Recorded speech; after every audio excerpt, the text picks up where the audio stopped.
இறைமைந்த இயேசு கிறிஸ்துவின் ஈடு இணையற்ற இந்த நாமத்தினாலே உங்கள் யாவரையும் அன்போடு வாழ்த்துகின்றேன். ஆண்டவருடைய அன்பும் அருளும் உங்களோட நிலைத்திருப்பதாக. அல்லேலூயா, அல்லேலூயா.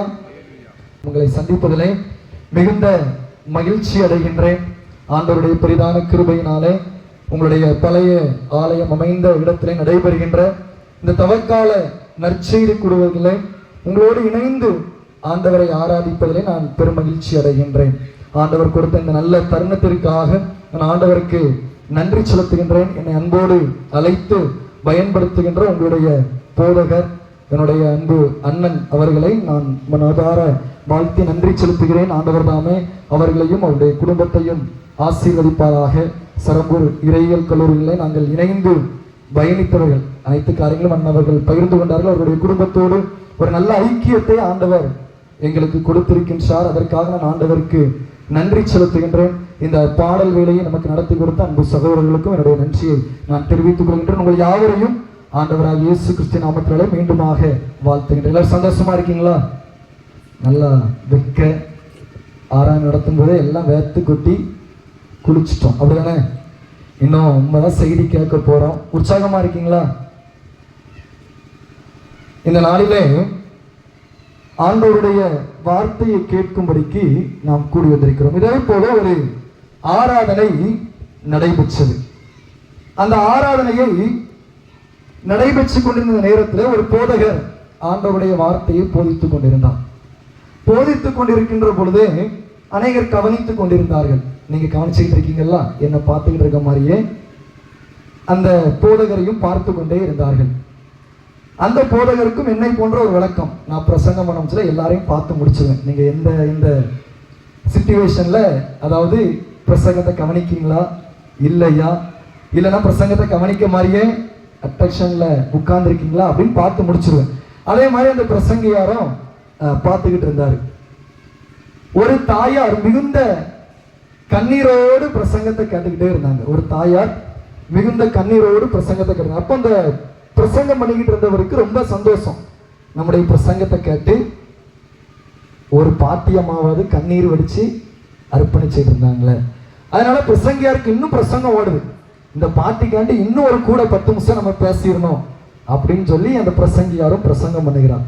முடிஞ்ச பிற்பாடு அந்த பாட்டியம்மாவோட போய் எப்படியாவது பேசிடணும். அந்த பாட்டியம்மாவுடைய அந்த கவனிப்பு தான் பிரசங்கத்துக்கு உற்சாகத்தை கொடுத்து. இப்போ நீங்க ஒழுங்கா கவனிக்கலாம், நாங்க பிரசங்கத்தை ஒரு அதிக நேரம் கொண்டு போக முடியாது. இவ்வளவு மக்களுடைய தாங்கக்கூடிய கெப்பாசிட்டி ஒரு 20 மினிட்ஸ் 30 மினிட்ஸ் தான் தாங்கக்கூடிய கெப்பாசிட்டி அப்படின்னு சொல்லி முடிச்சிருவோம். அதனால அந்த பாட்டி கவனிச்சதுனால நம்ம ஒரு ரொம்ப நேரம் பேசியிருக்கோம். அந்த பாட்டிகிட்ட போய் பார்த்து பேசணும் அப்படின்னு போறாப்புல அந்த பிரசங்கியா அந்த போதகர் ஐயாவும், பாட்டி நீங்க பிரசங்கத்தின் போது ரொம்ப உன்னிப்பா கவனிச்சிங்க, பிரசங்கத்தின் போது கண்ணீர் வெடிச்செல்லாம் அர்ப்பணிச்சிங்க, என்னுடைய பிரசங்கம் உங்களுக்கு ரொம்ப பிரயோஜனமா இருந்திருக்கும் அப்படின்னு நம்புறேன் அப்படின்னு அந்த போதகரையா ரொம்ப மகிழ்ச்சியோட அந்த பாட்டி அம்மாட்ட சொல்றாங்க. அப்போ பாட்டி அம்மா சொன்னாங்க, ஐயா உங்களுடைய தாடியை பார்க்கும்ல என் வீட்டில் போன மாசம் செத்து போன ஆட்டுக்கு இருந்த தாடி மாதிரியே இருந்தது. உங்க தாடியை பார்த்து என் ஆட்டு ஞாபகம் வந்துட்டு, உங்க தாடியை பார்த்து என் ஆட்டு ஞாபகம் வந்துட்டு, அதை நினைச்சு நான் கண்ணீர் விட்டேன். நீங்க என்ன பிரசங்கம் பண்ணீங்கன்னா என் காதுல போகல, அப்படி நீங்க இருக்க மாட்டீங்க அப்படின்னு நான் கர்த்தருக்கு நம்புகிறேன். அதனால நம்ம பல சிந்தனைகள் எண்ணங்கள் நம்முடைய ஸ்டேஜ் அதை சுற்றி நடைபெறக்கூடிய காரியங்கள் எல்லாம் கொஞ்ச நேரத்துக்கு நம்ம ஒதுக்கி வச்சுட்டு ஆண்டவருடைய வார்த்தையை உண்மையாகவே நாம் கேட்க இருக்கின்றோம். கிறிஸ்துவுக்குள் அன்பானவர்களே, நாம் இன்றைக்கு வேதத்திலிருந்து ஒரு மனிதனுடைய வாழ்க்கையிலிருந்து நாம் கற்றுக்கொள்ள இருக்கின்றோம். நம்ம வேத பாடமாக வாசிக்க கேட்ட வேத பகுதியில எந்த மனிதனை குறித்து வருகிறது?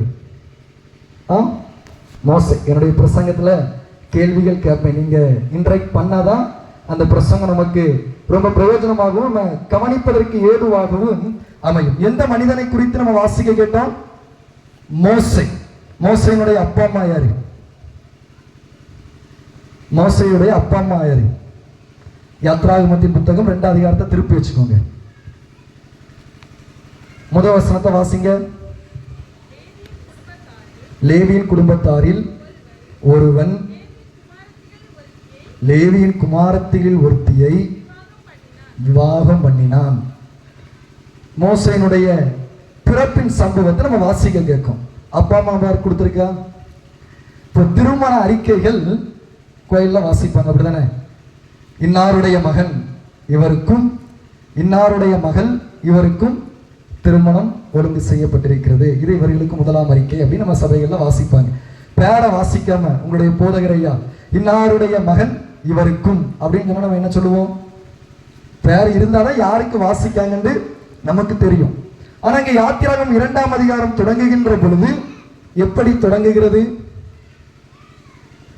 லேவியின் குடும்பத்தாரில் ஒருவனாகிய ஒருவன் லேவியின் குடும்பத்துல ஒருத்தியை விவாகம் பண்ணினான்.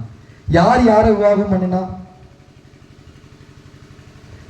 யார் யாரை விவாகம் பண்ணா? அவங்கதான் மோசேயினுடைய அப்பா அம்மா.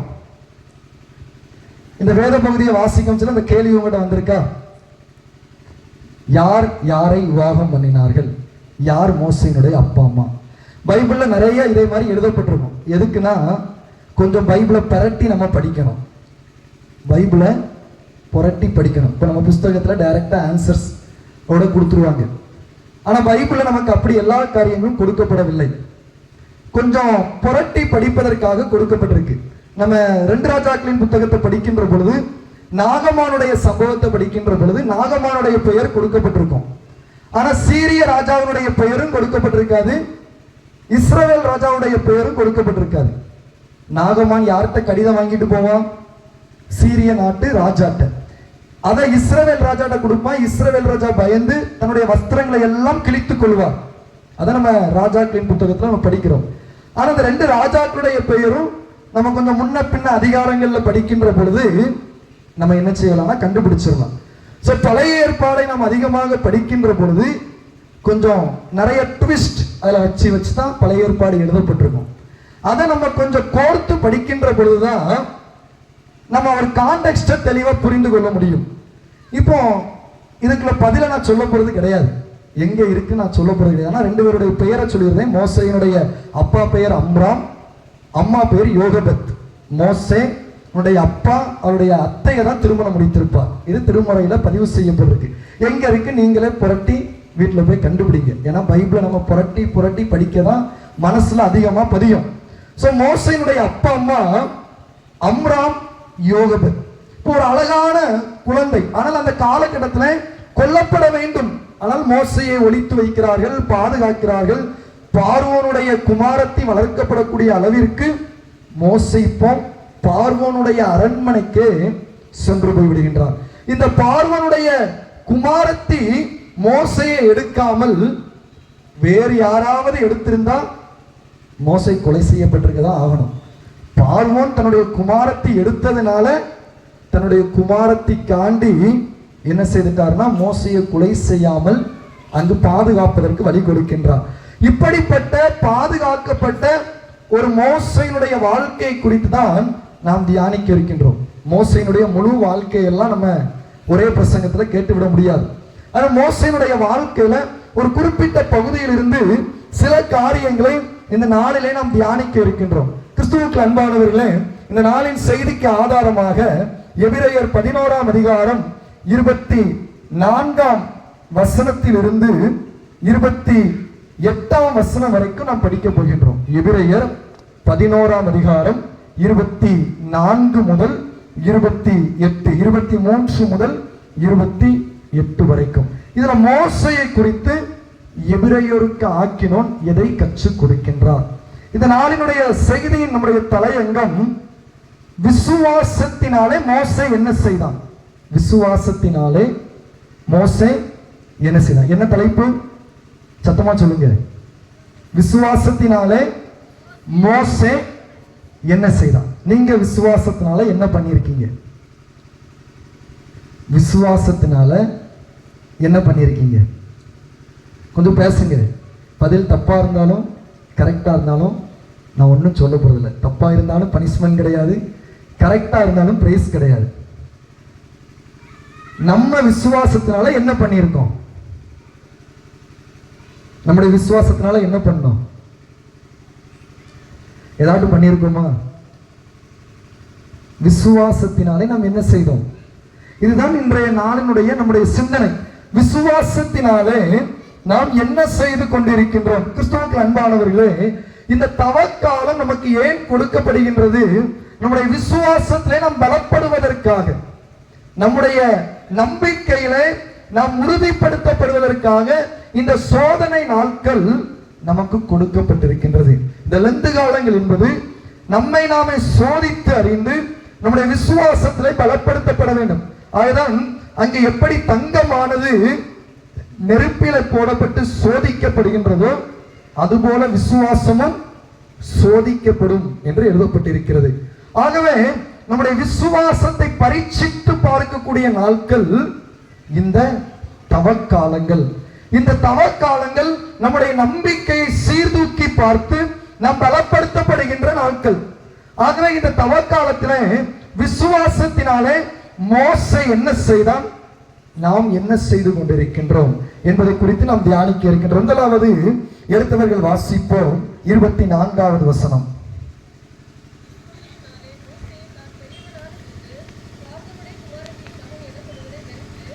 போதும். விசுவாசத்தினாலே மோசே தான் பெரியவனான போது பார்வோனுடைய குமாரத்தின் மகன் எண்ணப்படுவதை வெறுத்து. முதலாவது விசுவாசத்தினாலே வெறுத்த மோசே. விசுவாசத்தினாலே வெறுத்த மோசே. நம்ம விசுவாசம் இருக்குன்னா விருப்பப்படுவோமா வெறுப்போமா? இப்ப நம்மகிட்ட விசுவாசம் நம்பிக்கையோட நம்ம இருக்கிறோம். we are believing in Jesus Christ. இயேசு கிறிஸ்து விசுவாசிக்கிறோம். இப்ப இந்த விசுவாசம் இருக்கிறதுனால நம்ம விருப்பப்படுவோமா வெறுப்போமா? கேள்வி புரிஞ்சுதா? நம்முடைய நம்பிக்கை இருக்கிறதுனால நம்ம விருப்பப்படுவோமா வெறுப்போமா? இப்ப நம்மளோட விசுவாசம் இருக்கு. அந்த விசுவாசம் இருக்கிறதுனால இத்தனை சென்ட் இடத்தை நான் எனக்கு விலைக்கிறைய முடிப்பேன் அப்படின்னு சொல்லி விருப்பப்படுவோமா அல்லது வெறுப்போமா? இது எக்ஸாம்பிளுக்கு. நம்ம என்ன செய்வோம்? நீங்களா இருந்தா என்ன செய்வீங்க? விசுவாசம் நம்ம எப்பொழுதும் ஆசைகளுக்கு நேராகவே நம்முடைய சிந்தனைகளை காணப்படுகின்றது. நம்முடைய ஆசைகளை விசுவாசத்தோடு நாம் இணைத்து பார்க்கின்றோம். அப்படிதானே? உண்மைதானே? விசுவாசம் அல்லது ஜெபம் எதை சார்ந்தே இருக்கிறது? நம்முடைய ஆசைகளை சார்ந்தே காணப்படுகின்றது. நம்முடைய விருப்பங்களை சார்ந்தே காணப்படுகின்றது. நான் விசுவாசிக்கிறேன், நான் நல்ல மதிப்பெண் பெறுவேன். நான் விசுவாசிக்கிறேன், நல்ல வேலைக்கு போவேன். நான் விசுவாசிக்கிறேன், இதை சாதிப்பேன். நான் விசுவாசிக்கிறேன், இதை பெற்றுக்கொள்வேன். இந்த ஆங்கிள்லயே நம்ம விசுவாசத்துல இதுவரைக்கும் பயணித்துக் கொண்டிருக்கலாம். ஆனால் இங்க மோசேனுடைய வாழ்க்கையில நாம் முதலாவது கற்றுக்கொள்ளக்கூடிய காரியம், இதை தாண்டியும் ஒரு விசுவாசம் இருக்கின்றது. இதை தாண்டியும் உன்னதமான ஒரு விசுவாசம் இருக்கிறது. அதுதான் வெறுக்கக்கூடிய விசுவாசம். அதுதான் வெறுக்கக்கூடிய விசுவாசம். விசுவாசத்தினாலே வெறுத்த மோசே. விசுவாசத்தினாலே வெறுத்த மோசே. ஞானஸ்நான ஆராதனை நம்ம பார்த்திருப்போம். நம்முடைய திருச்சபைகள்ல ஞானஸ்நான ஆராதனை நடக்கும். அப்ப என்ன கேள்விலாம் கேட்பாங்க? ஏன்னா இப்ப எங்க சபையில் நான் திடப்படுத்தல் கிளாஸ் எடுத்துக்கிட்டு இருக்கேன், கன்ஃபர்மேஷன் கிளாஸ். ஞானஸ்நான ஆராதனையில் என்ன கேள்வி கேட்பாங்க? முதலாவது, வெறுத்து விடுகிறாயா? நீ பிசாசையும் அதனுடைய கிரியைகளையும் உலகத்தையும் அதனுடைய ஆடம்பரங்களையும் வெறுத்து விடுகிறாயா? இரண்டாவதா என்ன கேள்வி கேட்பாங்க? நீ பிதாவாகிய கடவுளையும் குமாரனாகிய இயேசு கிறிஸ்துவையும் பரிசுத்த ஆவியாகிய திரியேக கடவுளை விசுவாசிக்கிறாயா? அப்ப விசுவாசத்துக்கு முன்ன என்ன வந்துருது? வெறுத்தல் வந்துருது. அப்ப கிறிஸ்துவுக்கு அன்பானவர்களே, நம்முடைய விசுவாசம் வெறுத்தலிலே தொடங்க வேண்டும். நம்முடைய விசுவாசம் வெறுத்தலிலே தொடங்க வேண்டும். அதுதான் மோசேயினுடைய வாழ்க்கை நமக்கு கற்றுத் தருகின்றது. வெறுமை. நம்முடைய விசுவாசம் வெறுமையிலே துவக்கப்பட வேண்டும். நம்முடைய விசுவாசம் ஒன்றுமில்லாமையிலே தொடங்கப்பட வேண்டும். மோசே எதை வெறுத்தாரு? மோசே எதை வெறுத்தார்? அந்த வசனத்தை வாசிங்க திரும்ப. வசனத்தை திரும்ப நம்ம வாசிப்போம். மோசே எதை வெறுத்தார்? பார்வோனுடைய குமாரத்தி என்று சொல்லப்படுவதை அவர் வெறுத்தார். இப்ப நம்ம ஒரு கலெக்டருக்கு வீட்டில் நம்ம பிறந்திருக்கோம் அப்படின்னா நம்ம ஸ்கூல்ல நம்மளை பேர் சொல்லி கூப்பிடுறதை விட கலெக்டர் பையன் சொல்லி கூப்பிடுறதை தான் நம்ம என்ன செய்வோம், விரும்புவோம். இல்லைன்னா கலெக்டரோட மருமகா, கலெக்டரோட அத்தை, கலெக்டரோட அம்மா, அந்த டைட்டிலுக்கு நம்ம ரொம்ப இம்பார்ட்டன்ட் கொடுப்போம். அப்படிதானே? இது சிறு பிள்ளைகளுக்கு மாத்திரமல்ல, பெரியவர்கள் முதற்கொண்டு தொடர்பு படுத்தக்கூடியது. நம்முடைய குடும்பத்தினுடைய ஒரு பின்னணி அல்லது நம்முடைய வேலையினுடைய பின்னணி, இதையெல்லாம் சார்ந்து அழைக்கப்படுவதை நம்ம விரும்புவோமா விரும்ப மாட்டோமா? விரும்புவோம். அதை சார்ந்து நம்முடைய மனநிலை சென்று கொண்டே இருக்கின்றது. என்னை குறித்து இப்படி அழைக்க வேண்டும் அல்லது அந்த பின்னணியை தான் நம்ம விரும்புவோம். அந்த ஒரு அந்தஸ்தை நாம் எதிர்பார்ப்போம். ஆனால் மோசே எதை வெறுக்கிறாராம்? பார்வோனின் குமாரத்தி என்று சொல்லப்படுவதை வெறுத்தான். மோசேயவா தேடி போனா பார்வோனுடைய குமாரத்திய? வாய் திறந்துருங்க. மோசேயவா தேடி போனா பார்வோனுடைய குமாரத்திய? இல்ல. அல்லது பார்வோனுடைய குமாரத்தி தான் மோசையை பெற்றெடுத்தாரா? இல்ல. யோகபேத் தான் மோசையை பெற்றெடுக்கின்றார். அப்ப மோசையும் தேடி போல, பார்வோனுடைய குமாரத்தையும் பெற்றெடுக்கல. ஒரு லக்ல மோசைக்கு கிடைத்தது இந்த டைட்டில், பார்வோனுடைய குமாரத்தி. நம்ம சில நேரங்கள்ல சொல்லுவோம், நானா அந்த பெருமையை தேடி போல, எனக்கு அதுவா வந்தது. மோசையினுடைய சூழ்நிலையும் அதுதான். மோசையா தேடி போல, ஒரு எதிர்பாராத சூழ்நிலையில மோசைக்கு அது கிடைக்கின்றது.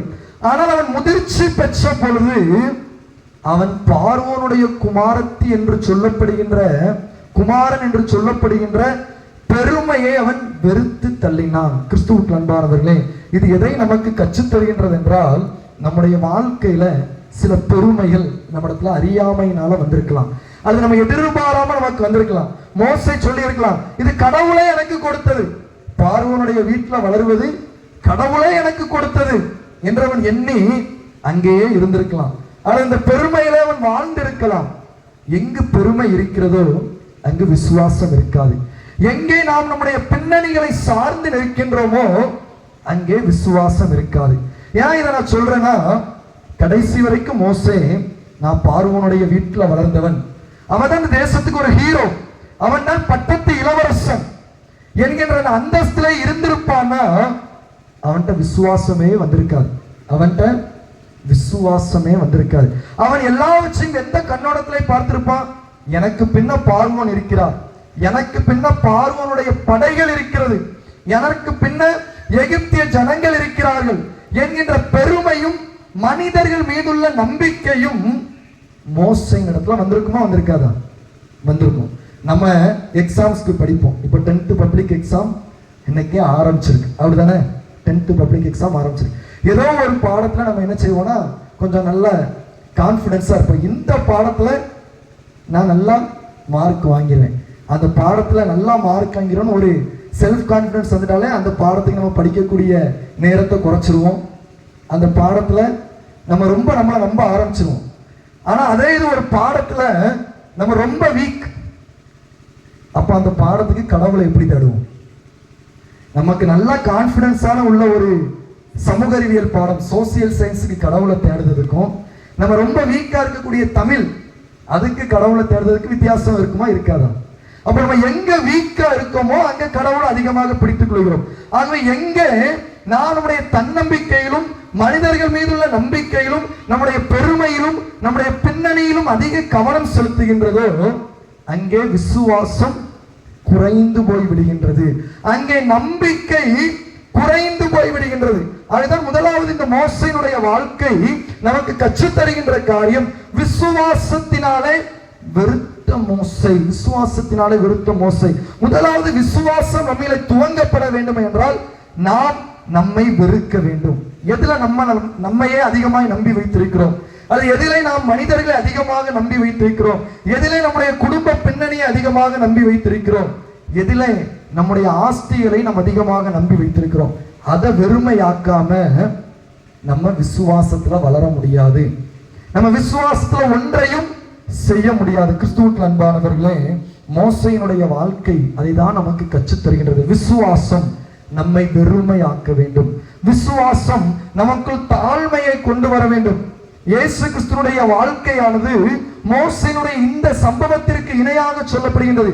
இயேசு கிறிஸ்து பிதாவோடு இருப்பதை கொள்ளையாடின பொருளாக எண்ணாமல் இந்த பூமிக்கு வெறுமையாக்கி வந்தார். பிலிப்பியர் 2வது அதிகாரத்தில் நம்ம வாசிக்கிறோம், அவர் தம்மை தாமே வெறுத்து சிலுவையிலே மரண பரியந்தம் தம்மை தாழ்த்தினார். ஆகவே மோசே இயேசு கிறிஸ்துவுக்கு முன்னுதாரணமாக பேசப்படுகின்றார்.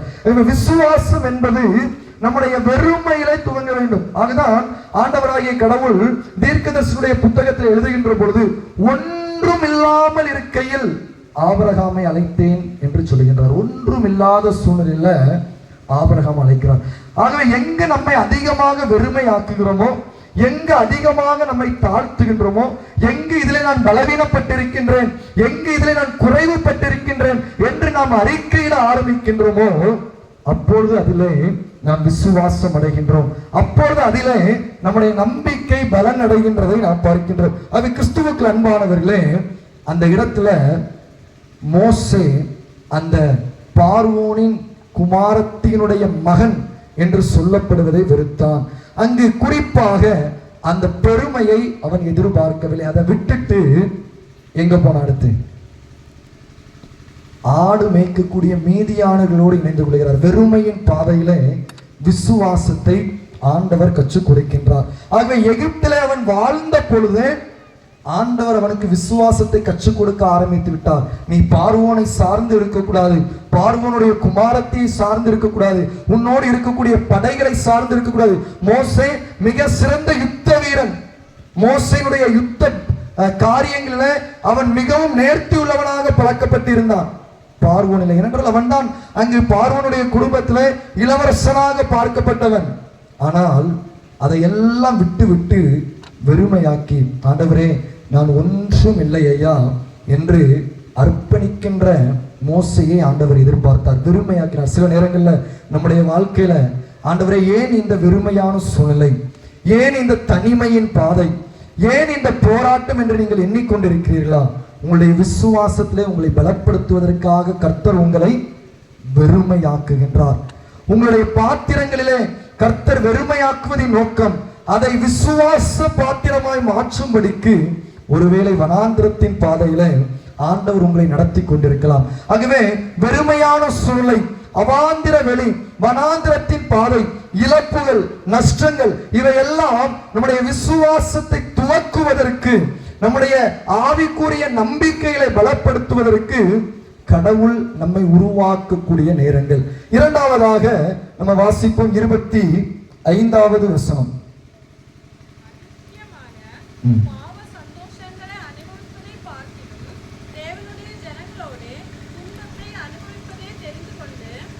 வாசிங்க.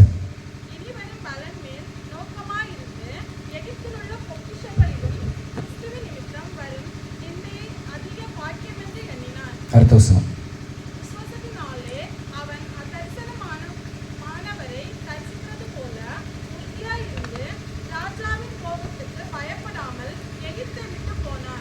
ராஜாவின் கோபத்துக்கு பயப்படாமல் எகிப்தை விட்டு போனான். விசுவாசத்தினாலே அவன் எகிப்தை விட்டு போகின்றான். இப்போ பார்வோனுடைய குடும்பத்தை சேர்ந்தவன் என்கின்ற அடையாளத்தை அவன் துறந்து விடுகின்ற பொழுது ராஜாவினுடைய கோபத்திற்கு உள்ளாகின்றான். ஏனென்றால் ராஜா இந்த மோசையை மிக அதிகமாக தனக்காக வளர்த்திருந்தார். ஆனால் இப்பொழுது அதையெல்லாம் அவன் விட்டுவிட்டு தனிப்பட்ட ரீதியாக இயங்குகின்ற பொழுது ராஜாவின் கோபத்திற்கு உள்ளாகின்றான். அப்பொழுது மோசே விசுவாசத்தினாலே இரண்டாவது செய்த காரியம், விசுவாசத்தினாலே உறுதியடைந்த மோசே, விசுவாசத்தினாலே உறுதித்தன்மை அல்லது விசுவாசத்தினாலே தைரியம் அடைந்த மோசே. இப்பொழுது தன்னை வெறுத்த மோசே அங்கு கடவுளுடைய பலனை பெற்றதினாலே அவனுக்குள்ள ஒரு தைரியம் வந்துட்டு, மோசேக்குள்ள ஒரு தைரியம் வந்துட்டு, அந்த தைரியத்தினாலே அவன் ராஜாவுக்கு பயப்படவில்லை. எப்படிப்பட்ட சூழ்நிலைகளை நாம் அதை பார்க்க முடிகின்றது என்றால் 25வது வசனத்தில் சொல்லப்பட்டிருக்கிறது, அவன் அநித்தியமான பாவ சந்தோஷங்கள். ராஜா வீட்டுல வாழ்ந்தா என்னெல்லாம் சந்தோஷம் கிடைக்குமோ அந்த சந்தோஷத்தெல்லாம் விட்டுட்டு போறான். அதே போல அவன் பலவிதமான நன்மைகள், பொக்கிஷங்களை எல்லாம் விட்டு விட்டு கிறிஸ்துவின் பொக்கிஷங்களுக்காக செல்ல இருக்கின்றான். இப்படிப்பட்ட சூழ்நிலையில ராஜாவின் கோபம் வருகின்றது. நாம் அப்போஸ்தலருடைய நடபடிகளில் வாசித்து பார்க்கின்ற பொழுது, ஸ்தேவான் இதை குறித்து பேசுகின்ற பொழுது, அப்போஸ்தலர் 7ஆம் அதிகாரத்துல மோசையை கொலை செய்ய வேண்டும் என்று பார்வோன் எண்ணினானாம். அந்த அளவிற்கு பார்வோனுடைய கோபம் மோசையின் மீது காணப்பட்டது. ஆனால் அந்த சூழ்நிலையில மோசே என்ன செய்தானா? விசுவாசத்தினாலே உறுதியடைந்தான், விசுவாசத்தினாலே தைரியம் அடைந்தான், விசுவாசத்தினாலே பலன் அடைந்தான். அந்த பலத்தின் நிமித்தமாக அவன் எகிப்தை விட்டு போனான். இரண்டாவது, ஆண்டவர் இந்த மோசேயினுடைய வாழ்க்கையிலிருந்து நமக்கு கற்றுத்தருகின்ற காரியம், விசுவாசத்தினாலே நீங்களும் நானும் உறுதியடைய அழைக்கப்படுகின்றோம், விசுவாசத்தினாலே தைரியம் அடைய அழைக்கப்படுகின்றோம். இன்றைக்கு நம்மிடத்தில் கேட்போம் என்றால், நீங்க இயேசு கிறிஸ்து விசுவாசிக்கீங்களா அப்படின்னா நம்ம என்ன சொல்லுவோம்? யாராவது விசுவாசிக்க மாட்டோம்னு சொல்லுவோமா? விசுவாசிப்போம் சொல்லுவோம். நம்ம ஈஸியா பாடிடுவோம், 100க்கு 100 உண்மையே நான் நம்புவேன் அப்படின்னு நம்ம என்ன செஞ்சிருவோம்? ரொம்ப உற்சாகமா நம்ம என்ன செஞ்சிருவோம்னா பாடல்கள் நம்ம பாடி ஆண்டவர் மீது வைத்திருக்கக்கூடிய நம்பிக்கையை வெளிப்படுத்தும். மனிதர்கள் முன்பாக தலைகுனிந்து போகாமல் என்னை உயர்த்தி வச்சிடுங்க, 100க்கு 100 உண்மையே நான் நம்புகிறேன் அப்படின்னு மிக எளிதாக நம்ம பாடிவோம். கிறிஸ்தவங்களை போல பாட்டுல அதிகமா போய் சொல்றவங்க யாருமே கிடையாது. நம்ம பாடல்களை பாடல் தாளில் இருக்கிறது போலவே அர்த்தத்தை உணராம நம்ம பாட்டு பாடிடுவோம். ஆனா அந்த 100க்கு 100 உண்மையான விசுவாசம் நம்மிடத்துல காணப்படுகின்றதா?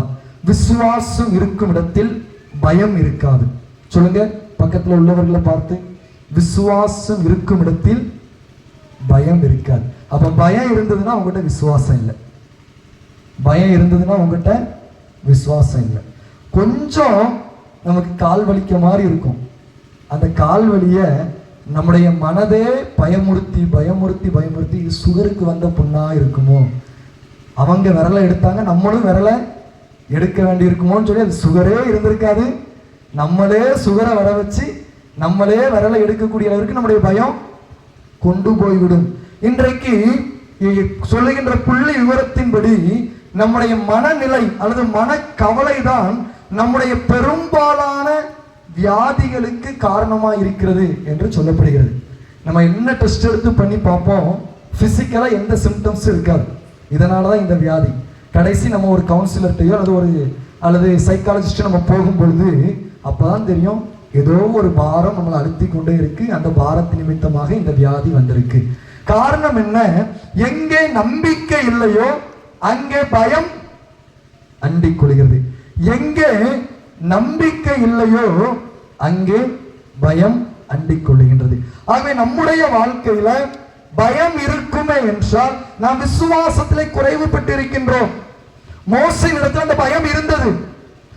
அவன் எகிப்திலே வாழ்ந்து கொண்டிருந்த பொழுது 2 பேர் சண்டை போட்டுக்கிட்டு இருக்காங்க. அந்த சண்டையை போய் அவன் தீர்த்து வைக்க போகிறான். அதுல ஒருத்தனை கொலை பண்ணிடுறான். ஏன்னா தன்னுடைய இஸ்ரவேல் தேசத்தை சேர்ந்த ஒருவனை அடிக்கிறதுனால எகிப்தியனை கொன்று போய் விடுகின்றான். 2 இஸ்ரவேலர்கள் சண்டை போட்டுக்கிட்டு இருக்காங்க. அப்போ போய் தீர்க்கின்ற பொழுது அந்த 2 இஸ்ரவேலரும் சொல்றாங்க, எகிப்தியனை கொன்று போட்டது போல என்ன கொன்று போட வந்திருக்கீங்களா? அப்போ மோசேக்கு பயம், நம்ம செய்தது வெளியே தெரிஞ்சிச்சு, இனி நம்மளை கொன்று போட்டு விடுவார்கள், நம்மையும் அழித்து விடுவார்கள், இது பார்வோனுக்கு தெரிந்தால் என்ன ஆகும் என்கின்ற பயம் மோசேக்குள் வந்தது. ஆனால் எப்பொழுது அவன் முச்செடியின் அருகிலே கர்த்தரை தரிசித்தானோ அப்பொழுது அவனுடைய பயம் மாறியது. தான் விசுவாசத்தின் துவக்கம். எங்கே பயம் இருக்கிறதோ அங்கே நாம் விசுவாச குறைபாடுகளோடு வாழ்ந்து கொண்டிருக்கின்றோம். நம்முடைய பயம் நம்முடைய விசுவாசத்தை அழித்து விடக்கூடியது. ஆகவே விசுவாசம் உள்ளவர்கள் எப்பொழுதும் தைரியம் உள்ளவர்கள். அதான் தீர்க்கதரிசன புஸ்தகத்திலே வாசிக்கிறோம், விசுவாசிக்கிறவன் வசனத்தை சொல்லுங்க, விசுவாசிக்கிறவன் பதறான். விசுவாசிக்கிறவன் பதறான். நம்ம பதறி பதறி ஒரு காரியத்தை செய்யறோம்னா நம்மகிட்ட உண்மையான விசுவாசம் இல்லை, நம்மகிட்ட முழுமையான நம்பிக்கை இல்லை. எங்கெல்லாம் நம்ம டென்ஷன் ஆகுறோமோ அங்க நம்பிக்கை இல்லாம தான் இருக்கும். எங்கெல்லாம் நம்ம சோர்ந்து போகிறோமோ அங்க நம்பிக்கையில நம்ம பலவீனப்பட்டு விடுகின்றோம். கிறிஸ்துவுக்குள் அன்பானவர்களே, நீங்களும் நானும் விசுவாசத்துல அடுத்த நிலைக்கு கடந்து செல்ல வேண்டும். விசுவாசத்தினாலே தைரியம் அடைந்த மோசே, விசுவாசத்தினாலே தைரியம் அடைந்த மோசே. அந்த விசுவாசத்தை நீங்களும் நானும் பெற்றுக்கொள்ள அழைக்கப்படுகின்றோம். நம்முடைய விசுவாசம் அது தைரியத்தின் பாதையிலே காணப்பட வேண்டும். அது நம்பிக்கையை நம்முடைய உறுதியடைந்த தன்மையிலே வெளிப்படுத்த வேண்டும். ஒரு சின்ன பிரச்சனை, ஒரு காரியத்தை குறித்து ஒரு செய்தியை நீங்க கேள்விப்படுறீங்க அப்படின்னு வச்சுக்கோங்க, கற்பனையில வச்சுக்கோங்க. ஒரு காரியம் நாளைக்கு விடிஞ்சா இந்த காரியத்தை எப்படி ஃபேஸ் பண்ண போறோம் அப்படின்னு நினைக்கீங்க. நைட் எத்தனை பேர் நிம்மதியா தூங்குவீங்க? நைட்டு தூக்கம் வருமா வராதா? ஒன்றும் இல்லை, ஒரு ஸ்கேன் ரிப்போர்ட் கொடுத்துட்டு வந்திருக்கோம், நாளைக்கு தான் டாக்டர் ரிசல்ட் சொல்லுவேன்னு சொல்லியிருக்காரு. நைட்டு நமக்கு தூக்கம் வருமா வராதா? வராது. ஒரு பிரச்சனைக்காண்டி ஒரு போலீஸ் ஸ்டேஷன் போயிருக்கோம், நாளைக்கு தான் விசாரணைன்னு சொல்றாங்க. நைட்டு நம்ம சிச்சுவேஷன் எப்படி இருக்கும்? நமக்கு தூக்கம் வராது. ஆனா அப்போஸ்தலர் 12ஆம் அதிகாரத்துல ஒரு மனுஷன் சிறைச்சாலையில நல்லா தூங்கினான். யாரு? அப்போஸ்தலர் 12வது அதிகாரத்துல ஒரு தேவ மனிதன் சிறைச்சாலையில நல்லா தூங்கினாரு. தேவதூதன் வந்து விழாவில தட்டி எழுப்பதான் எந்திரிச்சு, அதுவும் கனவுன்னு நினைச்சு 2 தடவை நடந்து போறாரு. பேதுரு அப்போஸ்தலர் சிறைச்சாலையில நிம்மதியா தூங்க முடிஞ்சது. பயம் இல்லை, நாளைக்கு கொள்வார்களா இல்லைன்னு. அப்போஸ்தலர் 12ஆம் அதிகாரம் ஆரம்பிக்கிறது, யாக்கோபை பட்டயத்தினாலே கொலை செய்தான். யாக்கோபை பட்டயத்தினாலே கொலை செய்தான், அப்படிதான் இந்த அதிகாரம் ஆரம்பிக்கு. ஆகவே பேதுருவையும் பஸ்கா பண்டிகைக்கு பிற்பாடு கொலை செய்யணும்னு சொல்லிதான் சிறைச்சாலையில போடுறாங்க. பேதுருவுக்கு நல்லா தெரியும், பண்டிகை முடிந்த பிற்பாடு நம்மையும் கொலை செய்வார்கள் அப்படின்னு தெரிஞ்சு என்ன செய்யறாரு? சிறைச்சாலையில நிம்மதியா தூங்குதாரு. தேவதன் தட்டி எழுப்பி பார்க்காரு, எந்திரிக்கிற விழாவில் தட்டி எழுப்பின பிற்பாடு இது கனவா இருக்குண்டு நடந்து போய்கிட்டே இருக்காரு. மார்க் வீட்டில் போன பிற்பாடுதான் அப்போ கடவுள் உண்மையாவே நம்ம விடுதலை ஆக்கி இருக்கிறார். அப்ப எந்த அளவுக்கு அந்த மனுஷன் விசுவாசம் இருந்திருக்கும்? பேதுருவிட்ட எந்த அளவுக்கு விசுவாசம் இருந்திருக்கும்? கிறிஸ்துவுக்கு அன்பானவர்களே, அந்த விசுவாசம் நம்மிடத்துல இன்றைக்கு காணப்படுவதில்லை. இன்றைக்கு பிரச்சனைகளை கண்டு நாம் பயந்து போய் விடுகின்றோம். ஒருத்தங்க நமக்கு சாபம் போட்டுட்டா நம்ம பயந்து போய் விடுகின்றோம். அது ஒருவர் நம்மை பார்த்து ஏதோ ஒரு துர்ச்செய்தியை அறிவித்து விட்டால் நாம் பயந்து போய் விடுகின்றோம். சங்கீதத்திலே நாம் வாசிக்கிறோம், துர்ச்செய்தியை கேட்கிறதினால் அவன் பயப்படான், அவன் இருதயம் கர்த்தரை நம்பி திடனா இருக்கிறோம். ஒரு துர்ச்செய்தி நமக்கு வந்தா கூட நம்ம கலங்கக்கூடாது. ஒரு துர்ச்செய்தி நம்ம கேட்டா கூட நம்ம டென்ஷன் ஆகக்கூடாது. பொறுமை நமக்குள்ள வேணும். விசுவாசம் எங்க இருக்கும் அங்க பொறுமை இருக்கும். கிறிஸ்துவுக்கு அன்பானவர்களே, இன்றைக்கு நீங்கள் பிரச்சனைகளை கண்டு கலங்கி போய் இருப்பீர்கள் என்றால் அது ஏதோ ஒரு முடிவை பார்த்து அந்த முடிவு எப்படி வருமோ என்று குழப்பத்தோடு இருப்பீர்கள் என்றால் ஆண்டவர் உங்களை பார்த்து சொல்லுகின்றார், உங்களுடைய பயத்தை உங்களை விட்டு அகற்ற வேண்டும். அப்பொழுதுதான் விசுவாசம் அங்கு கிரியை செய்ய முடியும். கிறிஸ்துவுக்கு அன்பானவர்களே, பயம் எப்பொழுதும் எதிர்மறையான சிந்தனைகளையே தரும். பயம் எப்பொழுதும் நமக்கு நெகட்டிவ் தாட்ஸையே தரும். நம்ம தோற்று போய் விடுவோம், நம்ம இந்த காரியத்துல நமக்கு சாதகமாய் முடியாது என்றே நாம் எண்ணிக்கொண்டு இருப்போம். ஆனால் விசுவாசம் எப்பொழுதும் கர்த்தரால் நமக்கு காரியங்களை வாய்க்க செய்ய முடியும். என்னை பலப்படுத்துகிற கிறிஸ்துவினாலே எல்லாவற்றையும் செய்ய எனக்கு பலன் உண்டு. ஆகவே கிறிஸ்துவுக்கு அன்பானவர்களே, நீங்களும் நானும் விசுவாசத்துல தைரியம் அடைய வேண்டும். எந்த அளவுக்கு தைரியம் அடையணும்? எந்த அளவுக்கு தைரியம் அடையணும்? ஒரு பிரச்சனை வந்தாலும் நிம்மதியா தூங்கக்கூடிய அளவுக்கு நீங்க என்ன செய்யணும்? தைரியம் அடையணும். நான் என்னுடைய சர்ச்சில் உள்ள மக்கள்கிட்ட சொல்லுவேன், நீங்க சர்ச்சில் ஏதாவது ஒரு காரியத்துக்கு வந்து என்னோட சண்டை போட்டீங்கன்னா அன்னைக்கு தான் நான் நல்லா தூங்குவேன். நீங்க என்ன பிரச்சனை பண்ணுதீங்களோ, பிரச்சனை பண்ணிட்டாலே எனக்கு நல்லா தூக்கம் வரும் அப்படின்னு சொல்லுவேன். ஏன்னா பிரச்சனையை மனசுக்குள்ள போட்டு குழப்பிக்கிட்டே இருந்தாதான் தூக்கம் வருது. கர்த்தர் எல்லாவற்றையும் பார்த்து கொள்ளுவார் அப்படின்னு நம்ம நிம்மதியா தூங்கணும்னா பேதுருவை போல நம்ம தைரியமா தூங்க முடியும். கிறிஸ்துவுக்கு அன்பானவர்களே, யாக்கோபு எங்க போறான்? மாமனார் வீட்டுக்கு கல்யாணம் முடிக்கன்னு போல. அண்ணனுக்கு பயந்து ஓடுகின்றான், கொலை செய்து விடுவான். ஆனா போற பாதையில அவனுக்கு தூக்கம் வந்துருது. போறது நபர் நம்மளை நைட்டு விரட்டிட்டு வராரு, நமக்கு தூக்கம் வருமா வராதா? ஒரு டென்ஷன் மட்டும் இருக்கும். ஆனா யாக்கோபு அந்த வனாந்திரத்தின் பாதையில கல்ல தலையணையா வச்சு தூங்கிட்டான். அப்பதான் அவனுக்கு தரிசனமே கிடைக்கும். வானத்துல இருந்து தேவதூதர்கள் இறங்கி வருகிறதா அவன் பார்க்கிறான். இதெல்லாம் முற்பிதாக்கள் கடவுள் மீது வைத்த நம்பிக்கையின் அடையாளம். கிறிஸ்துவுக்கு அன்பானவர்களே, நீங்களும் நானும் ஆண்டவர் மீது அந்த அளவிற்கு உறுதியான நம்பிக்கை உள்ளவர்களாய் காண்போம். பிரச்சனைகள் செய்கிறவர்கள் பிரச்சனைகளை செய்து கொண்டே இருப்பார்கள். நமக்கு இடைஞ்சல்களை கொடுப்பவர்கள் இடைஞ்சல்களை கொடுத்து கொண்டே இருப்பார்கள். நம்மை துன்புறுத்த நினைக்கிறவர்கள் நம்மை துன்புறுத்தி கொண்டே இருப்பார்கள். நமக்கு எதிர்மறையான வார்த்தைகளை சொல்லி நம்முடைய நம்பிக்கை இழக்க செய்கின்றவர்கள் நமக்கு நெகட்டிவ் தாட்ஸ், நம்முடைய மோட்டிவேஷனை எல்லாம் சீர்குலைத்துக் கொண்டே இருப்பார்கள். அதுக்கெல்லாம் நம்ம செவியை கொடுத்தோம்னா நம்ம காரியங்களை செய்யவே முடியாது. நம்ம ஒரு காரியத்தை பாசிட்டிவா செய்து முடிக்க முடியாது. ஆகவே இந்த எதிர்மறையான காரியங்கள், பயங்கள், துர்ச்செய்திகள், பிரச்சனைகள் இவை எல்லாவற்றையும் அகற்றி வைத்துவிட்டு கடவுளுடைய விசுவாசத்தினாலே நாம் உறுதி அடைவதற்கு அழைக்கப்படுகின்றோம். கடவுள் மீது உள்ள நம்பிக்கையிலே நாம் தைரியம் அடைவதற்கு அழைக்கப்படுகின்றோம். அந்த விசுவாசம் நம்முடைய தைரியத்தில் வெளிப்பட வேண்டும். நாம் தைரியம் உள்ளவர்களாக செயல்பட வேண்டும். நாம் நம்பிக்கை உள்ளவர்களாக செயல்பட வேண்டும். அப்படி செயல்படுகின்ற பொழுதுதான் அந்த விசுவாசம் முழுமை பெறுகின்றதை நாம் பார்க்கின்றோம். மூன்றாவதாக ஆண்டவருடைய வார்த்தை மோசேயினுடைய வாழ்க்கையிலிருந்து நமக்கு கற்றுத் தருகின்ற காரியம். வாசிப்போம் 28வது வசனம். விசுவாசத்தினாலே முதற் பேரானவைகளை சங்கரிக்கிறவன் இஸ்ரவேலரை தொடாதபடிக்கு அவன் பஸ்காவையும் இரத்தம் பூசுதலாகிய நியமத்தையும் ஆசரித்தான். சரி, நம்ம இப்போ 24வது வசனத்திலிருந்து 28வது வசனம் வரைக்கும் நம்ம வாசித்திருக்கோம். அப்படிதானே? விசுவாசத்தினாலே எத்தனை தடவை வருது? எங்க வருது? 24வது வசனத்துல விசுவாசத்தினாலே வெறுத்தான். அடுத்து 2வது எங்க வருது?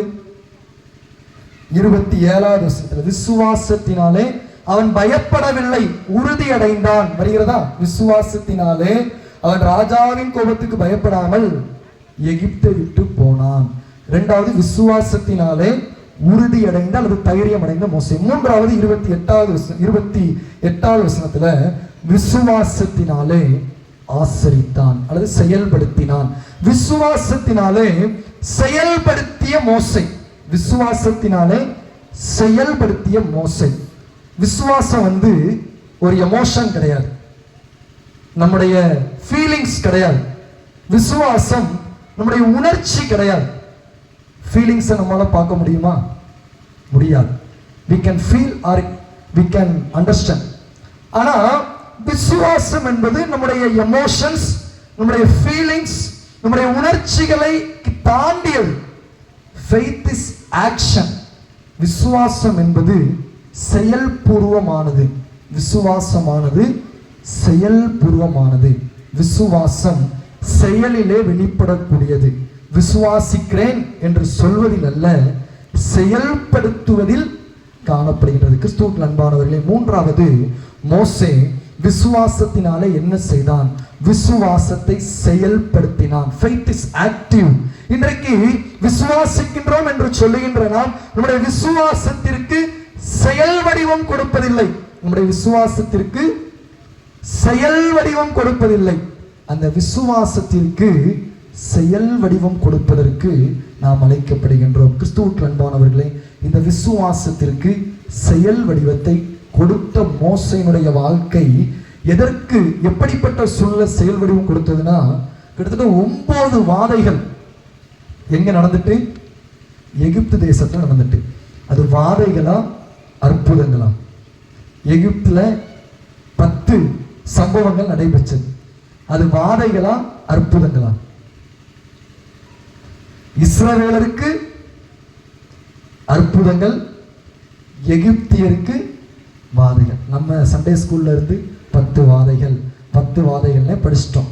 ஆனா அது இஸ்ரவேலருக்கு, கர்த்தரை நம்புகிறவர்களுக்கு அற்புதங்களாகவே காணப்படுது. நீங்கள் சங்கீதத்துல வாசித்து பாருங்க, இஸ்ரவேலரை அவர் அற்புதங்களினாலும் அதிசயங்களினாலும் வழிநடத்தினார் என்று எழுதப்பட்டு இருக்கிறது. கிறிஸ்துவுக்குள் அன்பானவர்களே, அந்த 10 அதிசயங்கள், அதுல 9 அதிசயங்கள் நடந்தும் பார்வோன் இருதயத்தை கடினப்படுத்திக்கிட்டே இருக்காரு. மோசையும் போராடி போராடி பார்க்காரு, இந்த பார்வோன் விட்டுருவாரு, நம்ம எகிப்தை விட்டு கானானுக்கு போயிடலாம். இப்போ 10வது ஸ்டெப், 10வது மிராக்கிள், ஆண்டவர் சொல்லுகின்றார், நீ ஒவ்வொரு வீட்டிலையும் போய் இரத்தம் பூசு, பஸ்காவை ஆசரி, அப்பொழுது சங்கரிக்கிற தூதன் இவர்களை தொடமாட்டான். இப்போ மோசே இதற்கு செயல் வடிவம் கொடுக்க வேண்டும். 9 தடவை பார்வோன் வீட்டுக்கு அலைஞ்சாச்சு. ஒவ்வொரு தடவை இது வரும், நீ விட்டுரு. பார்வோன்னு சொல்லுவாரு, இதை சரி பண்ணி விட்டுரு, இந்த தவளைகளை எல்லாம் அகச்சிரு, நான் உன்னை ஆராதிக்க விடுகிறேன். ஆனா திரும்ப என்ன செஞ்சிருவாரு பார்வோன்? விட மாட்டேன் அப்படின்னு சொல்லிடுறாரு. இப்ப 10வது முறை மோசைய பார்வோன் வீட்டுக்கு போக சொல்லல, எகிப்து அதிகாரிகள் வீட்டுக்கு போக சொல்லல. யார் வீட்டுக்கு போக சொல்றாரு? இஸ்ரவேலர்கள் அவரவர்களுடைய வீடுகளில் பஸ்காவை ஆசரிக்க வேண்டும். 9 அதிசயங்களுக்கும் 10வது அதிசயத்திற்கு மிகப்பெரிய வித்தியாசம் இருக்கிறது.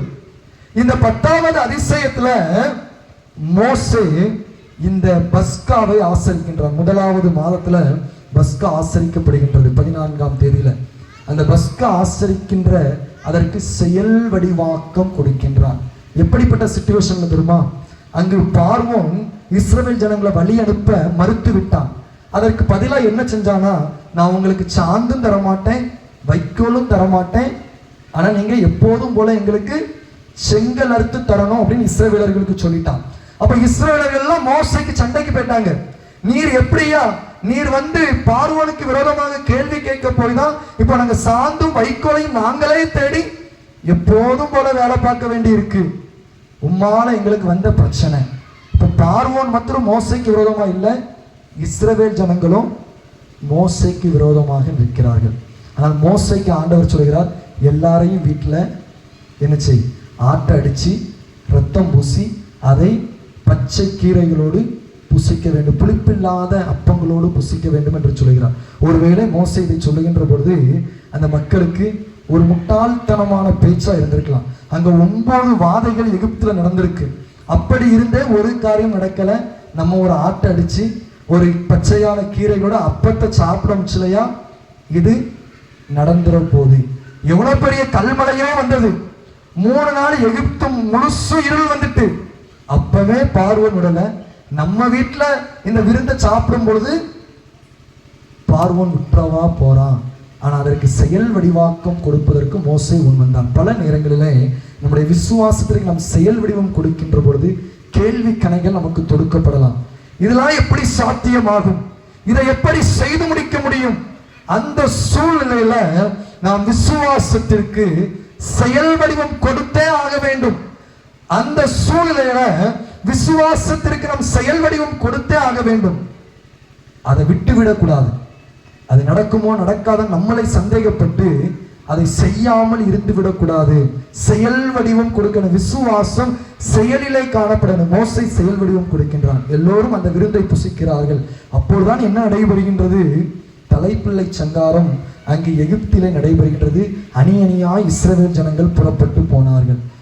9 அதிசயத்துல நடக்காதது எங்க நடந்ததுன்னா 10வது அதிசயம் ஒரு விருந்துல நடைபெறுகின்றது. கிறிஸ்துவுக்கு அன்பானவர்களே, அநேக தீர்க்கதரிசிகள் பழைய ஏற்பாட்டில் அனுப்பப்பட்டார்கள், அநேக ராஜாக்கள் எழுப்பப்பட்டார்கள். ஆனால் கர்த்தருடைய கடைசி ராபோஜனம் திருவிருந்திலே நம்முடைய மீட்பு அடங்கி இருக்கின்றது. இயேசு கிறிஸ்து நமக்காக பலியாக அடிக்கப்பட்டதிலே நம்முடைய மீட்பு அடங்கி இருக்கின்றது. எத்தனையோ தீர்க்கதரிசிகள் வந்தார்கள், மீட்பு இஸ்ரவேலுக்கு வழங்கப்படவில்லை. ஆனால் இயேசு கிறிஸ்து கொடுத்த அந்த திருவிருந்து ராபோஜனம், அதுதான் மோசேயுடைய பஸ்கா ஆசரிப்பினுடைய முன்னடையாளம் என்று பேசப்படுகின்றது. கிறிஸ்துவுக்கு அன்பானவர்களே, ஆண்டவருடைய அந்த திருவிருந்திலே நம்முடைய மீட்பு முழுமை பெறுகின்றதை நாம் பார்க்கின்றோம். அதுதான் அது ஆண்டவருடைய திருச்சரீரத்தையும் அவருடைய இரத்தத்தையும் நம் மீட்பின் அடையாளங்களாக பெற்றுக் கொள்கின்றோம். ஆகவே செயல் வடிவத்தை இயேசு கிறிஸ்து தம்முடைய மரணத்திலே கொடுத்தார். தம்முடைய சரீரம் பிற்கப்படுவதற்கும் தம்முடைய இரத்தம் சிந்தப்படுவதற்கும் அவர் செயல் வடிவாக்கம் கொடுத்ததை நாம் பார்க்கின்றோம். இன்றைக்கு நம்முடைய வாழ்க்கையில நம்முடைய விசுவாசத்திற்கு எப்படி செயல் வடிவாக்கம் கொடுக்கின்றோம்? நம்முடைய வாழ்க்கையில நம்முடைய விசுவாசத்தை வெறும் பேச்சளவிலேயே நம்ம வைத்து விட்டோமா? நம்முடைய விசுவாசத்தை நம்முடைய சிந்தனையின் அளவிலேயே நம்ம வைத்து விட்டோமா? செயல் வடிவாக்கம். we have to take one step. நம்ம விசுவாசத்தை ஒரு அடி எடுத்து வைத்து செயல்படுத்த. யாக்கோபு நிருபத்துல 2வது அதிகாரத்துல எழுதப்பட்டிருக்கிறது, கிரியைகள் இல்லாத விசுவாசம் செத்தது. கிரியைகள் செயல், செயல் இல்லாத விசுவாசம் செத்தது. நம்முடைய விசுவாசம் செயலிலே வெளிப்பட வேண்டும். நாம் செய்யக்கூடிய காரியங்கள் அது நம்முடைய விசுவாசத்தை வெளிப்படுத்தக்கூடியதாய் காணப்பட வேண்டும். கிறிஸ்துவுக்கு அன்பானவர்களே, அந்த விசுவாசத்திற்கு செயல் வடிவம் கொடுப்பதில் தான் நம்முடைய வாழ்க்கை காணப்படுகிறது. இது என்னால முடியாது அப்படின்னு சொல்லி நம்ம ஓரம் கட்டி வச்சிட்டோம்னா அங்க விசுவாசத்துல நம்ம செயல் வடிவம் கொடுக்கவில்லை. ஏதோ ஒரு காரியத்தை கண்டு நாம் சந்தேகப்பட்டு அதற்கு முற்றுப்புள்ளி வைத்து விட்டோமே என்றால் அங்கு நாம் விசுவாசத்திற்கு செயல் வடிவம் கொடுக்கவில்லை. முடியாது என்று சொல்லப்படுகின்ற காரியத்தை எடுத்து விசுவாசத்தினாலே செய்து முடிக்கக்கூடிய ஆக்கப்பூர்வமான செயல் வீரர்களை ஆண்டவர் எதிர்பார்க்கின்றார். விசுவாசத்திற்கு செயலாக்கம் கொடுக்கும் பொழுது நீங்களும் நானும் நன்மைகளை பெற்றுக்கொள்ள முடியும். நம்முடைய வாழ்க்கையில நம்ம சிந்தித்து பார்ப்போம், எந்தெந்த காரியத்தெல்லாம் மூட்டை போட்டு கட்டி வச்சிட்டோம், இது என்னால முடியாது, இதுல என்னால சாதிக்க முடியாது, அல்லது இந்த பிரச்சனைக்கு தீர்வே கிடையாது அப்படின்னு மூட்டை போட்டு நம்ம கட்டி வச்சிருந்தோம்னா இன்னைக்கு அந்த மூட்டையை அவுத்து ஒரு செயல் வடிவாக்கம் கொடுக்க நாம் அழைக்கப்படுகின்றோம். அந்த காரியத்துல கடவுள் என்னை பயன்படுத்த முடியும், கடவுள் அதற்கு ஒரு உயிர் மீட்சியை கொடுக்க முடியும் என்கின்ற நம்பிக்கை நம்மிடத்திலே காணப்பட வேண்டும் என்று சொல்லி ஆண்டவர் எதிர்பார்க்கின்றார். கிறிஸ்துவுக்கு அன்பானவர்களே, விசுவாசம் சோம்பலில் அல்ல, அது சுறுசுறுப்போடு செயல்படுத்துவதில் காணப்படுகின்றது. விசுவாசம் நம்பிக்கையிலே வெளிப்பட வேண்டும். கிறிஸ்துவுக்கு அன்பானவர்களே, இன்றைக்கு நம்முடைய வாழ்க்கையில ஏதோ ஒரு காரியத்துல நம்ம சோர்ந்து போய் இருப்போமே என்றால் அந்த காரியத்திற்கு புத்துருவாக்கம் கொடுத்து ஒரு புத்துணர்ச்சியை கொடுத்து அதை செயல்படுத்துவதற்கு நாம் அழைக்கப்படுகின்றோம். ஆண்டவருடைய பார்வையில முடியாதது என்பது ஒன்றும் இல்லை. முடிய பண்ணுகின்ற ஆண்டவரிடத்துல, ஆண்டவரே இந்த காரியத்திற்கு நான் செயல் வடிவாக்கம் கொடுப்பதற்கு எனக்கு உதவி செய்யும் என்று செய்வதற்கு நாம் அழைக்கப்படுகின்றோம். இன்றைக்கு நம்முடைய வாழ்க்கையில இருக்கக்கூடிய மிகப்பெரிய காரியம் என்னன்னா, ஒரு சின்ன தடை வந்துட்டுனா நம்ம அதற்கு செயல் வடிவம் கொடுக்க முன் வருவதில்லை. இந்த தடை அதை தாண்டி நம்ம அடுத்த ஸ்டெப் எடுத்து வைக்கிறது இல்லை. ஆனா அந்த தடையை தாண்டி அடுத்த ஸ்டெப் நம்ம எடுத்து வைக்கிறதுல தான் நம்முடைய விசுவாசம் இருக்கு. அதுதான் ஒரு பக்தன் இவ்விதமாக பாடியிருக்கிறார், ஒரு அடி எனக்கு காட்டும், ஒவ்வொரு நாளும் நான் நடக்கக்கூடிய ஒரு அடியை எனக்கு காட்டும் என்று சொல்லி. கிறிஸ்துவுக்கு பிரியமானவர்களே, அந்த ஒரு அடியை நம்ம எடுத்து வச்சாதான் ஆண்டவர் நமக்கு அடுத்த அடியை காண்பிப்பார். நம்முடைய ஆண்டவர் என்னன்னா ஒரு பெரிய ப்ளூ பிரிண்ட் போட்டு நம்ம வாழ்க்கை ஃபுல்லா நம்மளை வழிநடத்துறது கிடையாது. நம்ம எப்படி ஸ்டெப்பை எடுத்து வைக்கோன்னு பார்த்து அடுத்த ஸ்டெப்பை நமக்கு சொல்லி தருவார். இப்போ நீங்க ஸ்கூல்ஸ்ல பார்த்தீங்கன்னா ஒவ்வொரு பிள்ளைங்களும் எந்த லெவல்ல படிக்காங்கன்னு பார்த்து அவங்க கெப்பாசிட்டிக்கு ஏற்றால் போல படிக்க வைப்பாங்க. ஒரு சாதாரணமாக படிப்புல ஆர்வம் காட்டக்கூடிய ஒருவன் மீது அதிகமான சுமை சுமத்தப்படுவதில்லை. அதே போலதான் நம்முடைய ஆண்டவர். எப்படி நம்ம ரிஸ்க் எடுக்கும், எப்படி நம்ம ஸ்டெப்பை எடுத்து வைக்கும். விசுவாசம் நம்ம ரிஸ்க் எடுக்கக்கூடிய காரியம். விசுவாசம் நம்ம ஒரு போராட்ட களம். விசுவாசம் என்பது ஒரு போர் புரியக்கூடிய களம். அந்த ஸ்டெப்பை நம்ம எடுத்து வைப்பதற்கு முன் வர வேண்டும். நம்ம ஸ்டெப்பை எடுத்து வைக்காம ஆண்டவர் ஒரு காரியத்தையும் செய்ய முடியாது. பேதுரு அங்கு எல்லா சீடர்களும் படகுல இருக்காங்க, இயேசு கிறிஸ்து நடந்து வருகின்றார். பேதுரு மட்டும் தான், ஆண்டவரே நான் நடந்து வரட்டும் அப்ப வான்னு சொல்லும்போது அவன் மட்டும் தான் ஸ்டெப்பை எடுத்து வைக்கான். 11 சீடர்களும் கப்பல்ல இருந்துட்டாங்க. இன்றைக்கு நம்முடைய விசுவாசமும் இந்த 11 சீடர்களை போன்று கப்பலுக்குள்ளேயே சேஃபா இருக்க பார்க்கும். அந்த போதுமான காரியத்தோட நம்ம இருக்க பார்க்கும். ஆனா பேதுருவை போன்று சாதிக்க வேண்டுமே என்றால் நம்ம கப்பலை விட்டு கொஞ்சம் ஸ்டெப் எடுத்து கடல்ல கால் மிதிச்சு பார்க்கணும். பிரச்சனை நிறைந்த களத்துல கால் மிதித்து பார்க்க வேண்டும். ஒரு பக்தன் நிவிதமாக ஜெபித்தார், ஆண்டவரே மிகவும் கடினமான பணித்தளத்தை எனக்கு தாரும். மிகவும் கிறிஸ்துவுக்கு அன்பானவர்களே, உங்களுடைய வாழ்க்கையிலே குடும்ப வாழ்க்கையிலே பிரச்சனைகள் இருக்கலாம், பணி செய்யக்கூடிய இடத்துல பிரச்சனை இருக்கலாம். இந்த ஆபீஸ்க்கு நான் எதுக்கு வேலைக்கு போகணும், எவ்வளவு பிரச்சனை, என்னுடைய சூப்பர்வைசர் எனக்கு இவ்வளவு பிரஷர் கொடுக்கிறாரு என்கின்ற சிந்தனைகள் நம்ம இடத்துல காணப்படலாம். அப்பேற்பட்ட சூழலில தான் நம்முடைய விசுவாசத்திற்கு செயல் வடிவம் கொடுக்க முடியும். அப்பேற்பட்ட ஒரு நிலைமையில தான் விசுவாசத்திற்கு செயல் வடிவம் கொடுக்க முடியும். அவங்க கிறிஸ்துவுக்கு அன்பானவர்களே, இந்த தவ காலத்திலே வந்திருக்கிற நாம் நம்முடைய விசுவாசத்திற்கு செயல் வடிவம் கொடுப்பதற்கு நாம் அழைக்கப்படுகின்றோம். நாம் இருந்த இடங்களிலே அப்படியே எழுந்து நின்று நம்முடைய விசுவாசத்தை நாம் பரீட்சித்து பார்ப்போம். ஆண்டவரே, மோசே விசுவாசத்தினாலே வெறுத்தான், மோசே விசுவாசத்தினாலே தைரியம் அடைந்தான், மோசே விசுவாசத்தினாலே செயல்படுத்தினான். இன்றைக்கு நான் விசுவாசத்தினாலே என்ன செய்து கொண்டிருக்கின்றேன்? என்னுடைய சரீரத்தில் காணப்படுகின்ற ஒரு சிறிய பலவீனத்தை வைத்துக் கொண்டு நான் பயப்பட்டு கொண்டிருக்கிறேனோ? என்னுடைய குடும்பத்தில் காணப்படுகின்ற பிரச்சனைகளை வைத்துக் கொண்டு நான் முடங்கி போய் கிடக்கின்றேனோ? அல்லது என்னுடைய குடும்ப பின்னணியை நம்பி, அல்லது எனக்கு பின்பாக இருக்கக்கூடிய என்னுடைய படிப்பை நம்பி, என்னுடைய ஆஸ்தியை நம்பி, கடவுள் மீதுள்ள நம்பிக்கையில நான் குறைவுபட்டு இருக்கின்றேனோ? பார்வோனுடைய குமாரத்தினுடைய மகன் என்கின்ற அந்தஸ்து விசுவாசத்தில் என்னை வழுதி போக செய்கிறதோ? ஆண்டவரே, என்னுடைய விசுவாசத்தை சீர்தூக்கி பார்ப்பதற்கு எனக்கு உதவி செய்யும் என்று ஆண்டவரிடத்தில் கேட்போமா? ஆண்டவர் நம்மோடு பேசிக் கொண்டிருக்கின்றார். இன்றைக்கு எந்த பெருமை நம்முடைய விசுவாசத்தில் விலப்பண்ணுகின்றது? எதிலே நாம் பெருமையாக வேண்டும்? எதுல நம்ம ரொம்ப தன்னம்பிக்கையா இருக்கோம்? எதுல மனிதர்கள் மீது நம்பிக்கை வைத்திருக்கிறோம்? எதிலே நாம் கடவுள் மீது நம்பிக்கை குறைவுபட்டு காண்பித்திருக்கின்றோம்? ஆண்டவரிடத்துல, ஆண்டவரே, என்னை வெறுமையாக்குகிறேன் அப்பா. மோசையை போல என்னை வெறுமையாக்குகிறேன். நான் என்னுடைய கல்வி ஞானத்தை நம்பி வரல ஆண்டவரே. நான் என்னுடைய குடும்பத்தை நம்பி வரல ஆண்டவரே. என்னுடைய சரீர பலத்தை நம்பி வரல ஆண்டவரே. என்னுடைய ஆஸ்தியை நம்பி வரல ஆண்டவரே. உம்மை நம்பி வந்திருக்கிறப்பா. என்னிடத்துல விசுவாசத்தை துவங்கும் ஆண்டவரே என்று ஆண்டவரிடத்துல கேட்போமா? என்னிடத்துல விசுவாசத்தை துவங்கும் என்று ஆண்டவரிடத்துல கேட்போமா? ஆண்டவரே, நீர் விசுவாசத்திற்கு செயல் வடிவம் கொடுக்கக்கூடியவர். நீர் விசுவாசத்துல ஆண்டவர் நம்மை பலப்படுத்தக்கூடியவர். ஆண்டவரே, என்னை வெறுமையாக்குகிறேன் அப்பா, என்னை வெறுமையாக்குகிறேன். ஆண்டவரே, என்னுடைய விசுவாசத்துல நான் பெருமைப்பட்டு விடக்கூடாது. என்னுடைய தனிப்பட்ட காரியங்களிலே நான் பெருமைப்பட்டு விசுவாசத்தை இழந்து போய்விடக்கூடாது என்று சொல்லி ஆண்டவரிடத்துல நம்மை அர்ப்பணிப்போமா? நாம் விசுவாசத்தில தைரியம் அடைந்திருக்கிறோமா? அல்லது நாம் இன்னும் பயந்து கொண்டே இருக்கிறோமா? இன்னும் பயம் என்னும் ஆவி நம்மை கட்டி வைத்திருக்கிறதோ? தலைமுறை சாபம் என்கின்ற பயம் நம்மை பிடித்திருக்கிறதோ? அல்லது பிள்ளை சுனியம், அல்லது நம்முடைய குடும்பத்திலிருந்தே நமக்கு விரோதமாய் செயல்பட்டு கொண்டிருக்கின்றார்கள் என்கின்ற பயம் நம்மை அண்டிக் கொண்டிருக்கின்றதோ? ஆண்டவரே, என்னுடைய அவிவிசுவாசம் நீங்கும்படி உதவி செய்யும் என்று கேட்ட தகப்பனை போல நாம் கேட்போம். என்னுடைய பயத்தை மாற்றும் என்று சொல்லி கேட்போம். மீண்டும் என்னுடைய குடும்பத்தில் இப்படி நடந்து விடுமோ என்கின்ற அச்சத்தோடு நாம் இருக்கிறோமோ? மீண்டும் என்னுடைய காரியங்களில் நான் தோல்வி அடைந்து விடுவேனோ என்கின்ற அச்சத்தோடு நாம் இருக்கிறோம். ஆண்டவரே, என்னுடைய பயத்தை நீக்கும் அப்பா, விசுவாசத்தை தாரும் என்று ஆண்டவரிடத்தில் கேட்போம். ஆண்டவரே, இதோ உம்மை விசுவாசிக்கிறேன். ஒவ்வொரு ஆராதனையிலும் விசுவாச பிரமாணத்தை அறிக்கை செய்கிற நாங்கள் விசுவாசத்திற்கு செயல் வடிவம் கொடுக்காமலேயே இருக்கிறோமே. நாங்க இன்னும் ஒரு ஸ்டெப்பை கூட எடுத்து வைக்கலையே ஆண்டவரே. போராட்டத்தை கண்டாலே நாங்கள் ஒதுங்கிடுவோமே. தடைகளை கண்டாலே நாங்கள் ஒதுங்கி போய் விடுகிறோமே.